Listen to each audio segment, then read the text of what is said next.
السلام عليكم ورحمة الله وبركاته.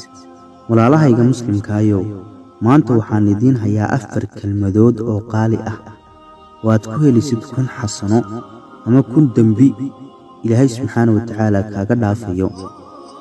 إلهي سبحانه وتعالى وحوقتش علي أفر كالمدود أيوقتش علي إلهي سبحانه وتعالى كالمدها قالي وحك ليهين سبحان الله الحمد لله لا إله إلا الله الله أكبر.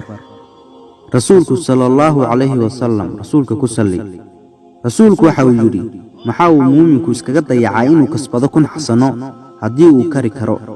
markaasuu mid kamid asxaabtii rasuulka sallallahu alayhi wasallam uu ku yiri sidee buu qofku ku kasban karaa kun xasano.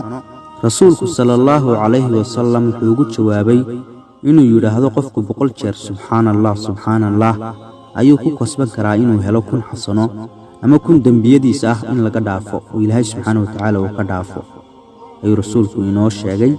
haddaba walaal qaali waa kelmado jilicsan oo qof walba uu dhihi karo.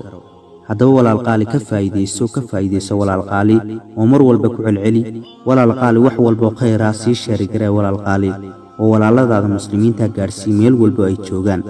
waa walaalkii maxamed wardi cali oo idileh muuqaalka ku xiga insha Allah inta ku wada kulmi doono waxaan idinkaga tegayaa assalaamu calaykum wa rahmatullaahi wa barakaatuh.